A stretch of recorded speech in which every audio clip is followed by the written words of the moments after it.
सुहानी's vlog. सो आज मैं सुहानी सोनिया आई हूँ हमारे अंकल जी चेतन जी पंड्या के यहाँ उनकी गौशाला विज़िट करने एंड उनके ब्यूटी प्रोडक्ट्स देखने जो कि ऑल नेचुरल है। So let's come with me.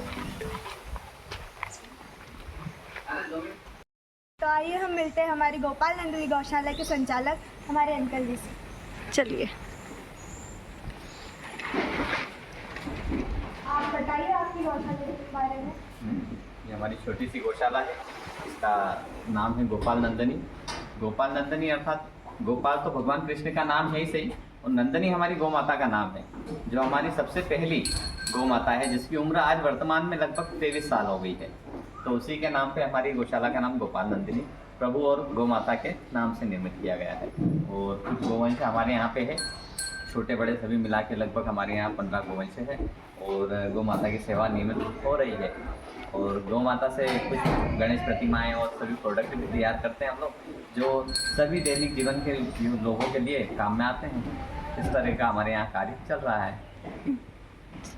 हमारी प्यारी गौ माताओं से बताइए आप इनके नाम। ये हमने हमारे यहाँ पे सभी गौवंशों का नाम है, सभी गाय माता हैं, इसमें ऐसे एक भी गाय ऐसी नहीं है जिसका नाम हमने नहीं रखा है। तो जैसे ये छोटा सा बछड़ा है, इसका नाम शुभ है। ये हमारे यहाँ तब आया था तो उस समय हमको आनंद की अनुभूति हुई थी, शुभ नाम रख दिया है। ऐसे इसका नाम भाग्यश्री है। और ये एक हमारे यहाँ पे नंदी महाराज है, ये छोटे से नंदी महाराज, पर ये बचपन से ही नेत्रहीन है, इन्हें आंखों से दिखाई नहीं देता है। ये जब इनका जन्म हुआ था तब से इन्हें दिखाई नहीं देता है। इनका नाम रुद्र है, और ये देख नहीं पाते हैं, पर सुन के और समझने की शक्ति बहुत अच्छी है। तो ये बातों को सुन के अपना आभास कर लेते हैं और व्यक्ति को पहचान लेते हैं। यदि इनको लगता है कि नहीं यार व्यक्ति मेरे संबंधित नहीं है, तो उसके पास जाते भी नहीं है। पीछे आपके हमारी गौ माता है, इसका नाम लड्डू है। ये पूरी गोलमोल है, इसलिए लड्डू नाम रख दिया है। इसके पास में शारदा है, जिसका वसंत पंचमी के दिन जन्म हुआ था, तो इसलिए वसंत पंचमी के आधार पर हमने माँ शारदा की कृपा मानकर इसका नाम शारदा रखा है। अभी हमारी शारदा ने एक बछड़ी को जन्म दिया है, जो लगभग 2 माह की हो चुकी है। उसका नाम हमने पूर्णिमा रखा है। पूर्णिमा नाम इसलिए रखा गया है क्योंकि उसका जन्म पूर्णिमा के दिन हुआ है। ये हमारी छोटी सी गौ माता है, इसका नाम पूर्णिमा है, और ये शारदा की बछड़ी है हमारी। और लगभग सभी गोवंश हमारे यहाँ साहिवाल नस्ल पर कार्य किया जा रहा है। साहिवाल एक उत्तम नस्ल है, और उसी को हमने चयनित हमारी गौ संवर्धन के लिए किया गया है। अधिकतर मालवीय गाय भी है, और एक गिर गाय माता भी है हमारे यहाँ पे, पर हम साहिवाल पे ज़्यादा कार्य कर रहे हैं।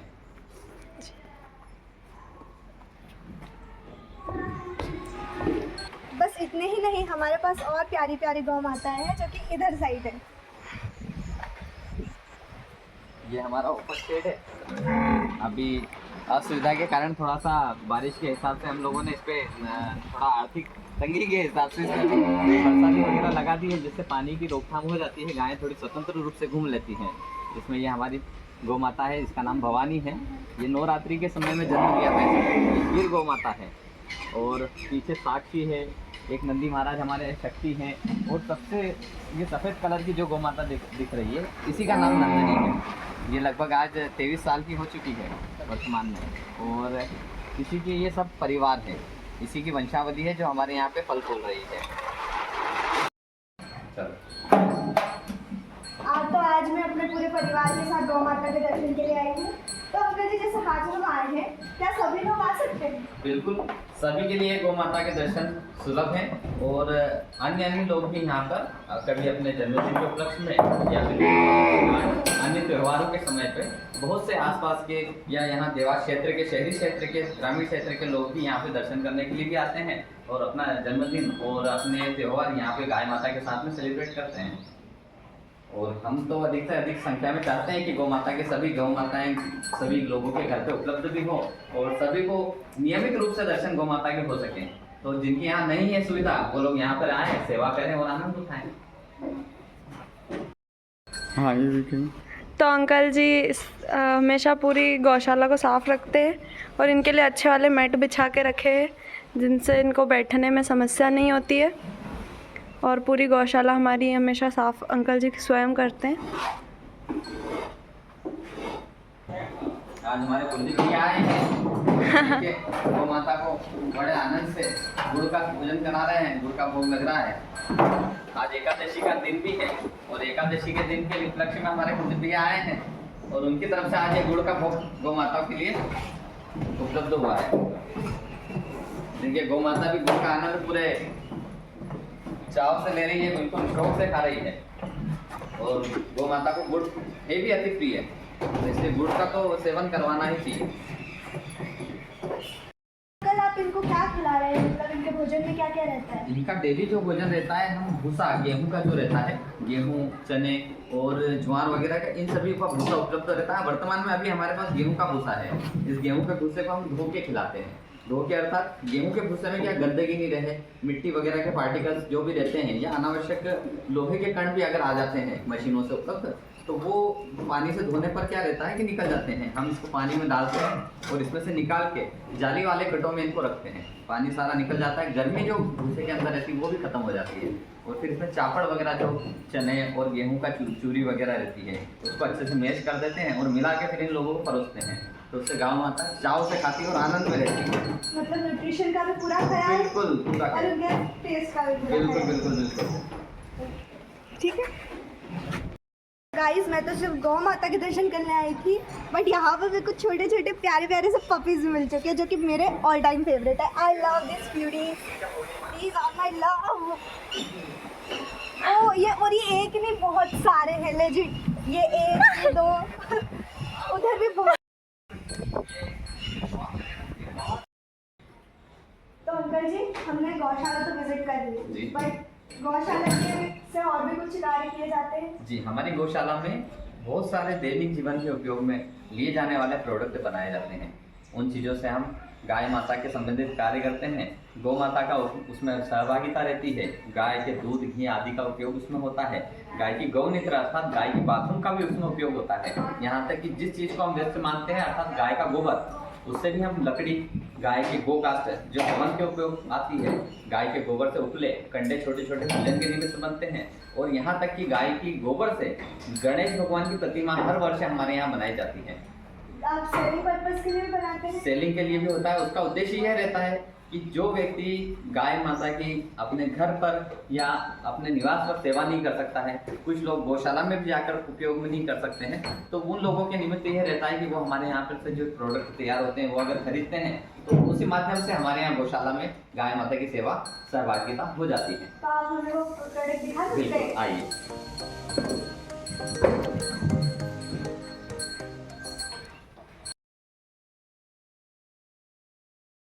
तो आइए हम गौशाला में बनने वाले सभी प्रोडक्ट्स देखते हैं। वेट, ये सभी हमारी गौशाला में बनने वाले प्रोडक्ट हैं और जिनका मैं आपको एक एक स्वरूप बता देता हूँ। जैसे वर्तमान में उपयोग होने वाली फिनाइल, उस फिनाइल के ऑप्शन में हमने ये गोनाइल बनाया है जिसके अंदर गाय की बाथरूम का उपयोग किया जाता है। गौमूत्र अथवा गाय के पेशाब का उपयोग करके हम फिनाइल का उपयोग करते बनाया जाता है। फिर दूसरा प्रोडक्ट आता है ये गाय की उपयोग करने वाले, दैनिक जीवन में उपयोग करने वाले सोप। ये साबुन हर प्रकार के, इसमें एलोवेरा से लेके रोज और सैंडलवुड वगैरह इस टाइप के बनाए जाते हैं। मंजन लोगों को उपयोग में करने वाला सबसे दैनिक जीवन में सबसे सुबह सुबह उपयोग करता है वो है मंजन। इस मंजन का उपयोग करने से पायरिया जैसी समस्या भी ठीक होती है, दांतों में फ्रेशनेस रहती है, चेहरे में मतलब दांतों में शाइनिंग भी आती है, सफ़ेद रहते हैं, पीलापन घटता है और कीड़े वगैरह जो दांतों में लग जाते हैं वो भी ठीक होते हैं। इसमें फिटकड़ी और गोमय भस्म का उपयोग हम लोग करते हैं। पिपरमेंट वगैरह इस तरह की जो नेचुरल चीज़ें हैं उनको डालते हैं और इस तरह के प्रोडक्ट बनाते हैं। साथ में जो ब्यूटी प्रोडक्ट के लिए है ये उपटन, उपटन का उपयोग महिलाओं के लिए सबसे ज़्यादा उपयोगी हो गया है। दैनिक जीवन में कन्याएं भी उपयोग करती हैं, तो ये भी ब्यूटी प्रोडक्ट के लिए बहुत बेस्ट है। इसको पानी और दूध के साथ अप्लाई करते हैं और चेहरे पे फेस पैक के रूप में लगाते हैं तो चेहरे पे निखार भी आता है और झाइयाँ जो आ जाती है काली वो भी घटती हैं और सुंदर चेहरा दिखने लगता है। इसी तरह हमारे पास केश तेल है जो बालों को सुंदर बनाता है और बड़े लंबे घने करता है, साथ में कालापन भी इससे आता है। फेस के लिए शैम्पू हमने ये फेस वॉश बनाया है।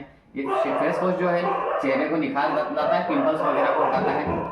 साथ में शैम्पू है, ये शैम्पू है हमारे यहाँ का जो बालों को घना लंबा करता है और डैंड्रफ वगैरह सभी को हटा देता है बालों से। एक और प्रोडक्ट हमारे यहाँ आसव्य करके है, ये गो शक्ति आसव्य है। इसका उपयोग पुरानी से पुरानी खांसी वगैरह जो कफ जम जाता है शरीर में, उसके लिए हम लोग बनाते हैं। इसमें भी गाय का ही उपयोगिता है। और हमारा सबसे अच्छा प्रोडक्ट है गो अर्क। इसमें गाय के बाथरूम को उपयोग करके बनाया जाता है। ये गो अर्क लेने वाले लोगों के लिए बताया गया है कि जो इसको नित्य लेता है उसे कभी जीवन में कैंसर होता ही नहीं है, और कैंसर वाले पेशेंट को यदि देते हैं तो उसको आराम मिलता है। साथ ही ये धूप पत्ती है, ये भी गाय के गोबर से बनी हुई है। और अंत में हमारे यहाँ बनने वाले प्रोडक्ट हैं जैसे गणेश प्रतिमा। ये गाय के गोबर से बनी हुई गणेश प्रतिमा है, बहुत ही लाइट वेट रहती है और आसानी से पानी में घुल मिल जाती है। तो भगवान की पूजन भी होती है। और शास्त्रों में दिया गया है कि गाय के ही गोबर से बने, देसी गाय माता के गोबर से गणेश का जो निर्माण होता है उसी का शास्त्रों में उल्लेख किया गया है। तो हम लोगों को प्रयास करना चाहिए कि गौ माता के गोबर से ही बने गणेश प्रतिमा का हम लोग स्थापना करें, और स्थापना करके गौ माता की भी सेवा होगी और हम लोगों को भगवान का भी आशीर्वाद प्राप्त होगा। तो दोनों ही चीज़ एक साथ हो जाएगी। अन्य गणेश प्रतिमाएं भी हैं जो हम आपको ऊपर बता देते हैं, जहाँ पे बन रही है वहाँ पे आपको ले जाते हैं और गणेश प्रतिमाएं दिखा देते हैं जी। तो आइए अब देखते हैं कि गोबर का कैसे उपयोग होता है हमारे यहाँ। तो गोबर का प्रयोग हम लोग 3 प्रकार से करते हैं। सबसे पहला है इसमें गाय के गोबर से केचुए खाद का निर्माण। केचुआ खाद अर्थात वर्मी कंपोस्ट जिसे बोलते हैं। गाय के गोबर को ठंडा करते हैं, उसमें केचुए को छोड़ते हैं। जब ठंडा हो जाता है, लगभग 3 से 4 दिनों बाद वो ठंडा हो जाता है, उसमें गाय के गोबर में केचुए को छोड़ते हैं। और केचुए से फिर केचुए खाने के बाद जो खाद बनता है उसे वर्मी कंपोस्ट अर्थात केचुआ खाद बोलते हैं। सेकेंडरी प्रोडक्ट जो रहता है, हमारी गायें जब गौशाला के अंदर रहती हैं, अर्थात जिस स्थान पे वो बनती है रात के समय में, उस गोबर को हम कलेक्ट करते हैं और उस गोबर से हम लोग गणेश प्रतिमाएं बनाते हैं। जिस प्रकार की प्रतिमाएं बनती हैं, ये प्रतिमा अभी गोबर की गीली है, थोड़ा गीलापन है इसमें। जब ये पूरी सूख जाएगी तो इस प्रकार का स्वरूप ले लेती है। इस तरह से पूरी इको फ्रेंडली प्रतिमा है, गाय का गोबर ही इसमें उपयोग किया गया है। और ये सूखने के बाद बहुत लाइट वेट हो जाती है। ये प्रतिमाएं गणेश चतुर्थी के समय उपयोग में की जाएंगी, और गणेश प्रतिमाएं सारी ही गणेश चतुर्थी के समय लोग हमारे यहाँ से ले जाते हैं। तीसरा उपयोग जो रहता है, गाय के गोबर से हम लोग कंडे बनाते हैं। ये पूजन में उपयोग में किए जाते हैं। घरों में रखने के लिए असुविधा, बड़ों कंडों को रखने के लिए असुविधा आती है, तो इसलिए हमने ये 6 कंडों का पैकेज जो बनाया है, ये सभी दुकानों पे उपलब्ध हो जाता है उधर, और समय समय पे सभी लोग इसमें से उपयोग में कंडे ले सकते हैं। इसमें भी गाय के शुद्ध गोबर का प्रयोग किया जाता है। साथ ही इस गोबर को गाय की बाथरूम के साथ में मसा जाता है। तो दोनों ही तरीके से गाय की बाथरूम और गोबर का उपयोग हम इसमें कर लेते हैं। तीसरा और चौथा और सबसे अच्छा प्रोडक्ट है हमारे पास में अभी ये किया हमने तैयार, ये गाय के गोबर से निर्मित गो काष्ठ है। ये हवन के लिए उपयोग में की जाती है। हवन इससे सुलभ बनता है, और सबसे अच्छी बात है कि ये वृक्षों की कटाई को बचाती है। आज वर्तमान में वृक्षों की कटाई, कोई सा भी वृक्ष हुआ वो उपलब्ध नहीं हो पाता है, किंतु आम के वृक्षों का उपयोग लोग हवन के लिए ज्यादा करते हैं। अधिकतर लोगों को आम के वृक्षों की भी लकड़ियां नहीं मिलती हैं, अन्य अन्य प्रकार के वृक्षों की लकड़ियां हवन में उपयोग में करना पड़ती है। तो ना तो आपकी पूजा सफल होती है, और ना आपको जो उचित आशीर्वाद प्राप्त होना रहता है वो भी नहीं होता है। साथ ही आप पॉल्यूशन भी कर रहे हैं, और गाय प्रकृति को भी नुकसान कर रहे हैं कहीं ना कहीं। तो हमने इसलिए सबसे अच्छा विकल्प ये गाय के गोबर की लकड़ियों का बनाया है। और इस प्रकार की गाय की गोबर की लकड़ियां हैं जो लोगों के घरों में छोटे हवन या सत्यनारायण अर्थात शिवरात्रि शांति वगैरह, हाँ, सभी प्रकार की पूजाओं के उपयोग में हवन के लिए की जाती हैं। तो इस प्रकार हम गाय के गोबर के उपयोग करते हैं। और इस तरह की गणेश प्रतिमाएं जो अभी बन चुकी हैं और बन रही हैं, तो ये छोटी बड़ी सब प्रकार की प्रतिमाएं हैं। और सभी से निवेदन है कि इसी प्रकार की जो गणेश प्रतिमाएं हैं, इन प्रतिमाओं का उपयोग करें, घर में बिठाएं और अपने जीवन और गौ माता के आशीर्वाद धन्य करें और गौ माता का आशीर्वाद प्राप्त करें। धन्यवाद। तो अंकल जी, हम तो आ गए, बाकी लोग आना चाहे तो किधर आए? तो हमारा पता बहुत ही आसान है। देवास में उज्जैन रोड पर त्रिलोक नगर है। त्रिलोक नगर में राजनगर गार्डन के पास ही हमारा गौशाला और स्थान है, जहाँ पर ये सभी प्रोडक्ट आपको ले सकते हैं। और हमारा नंबर है 9755016914, जिसमें आप और मेंशन कर दीजिएगा।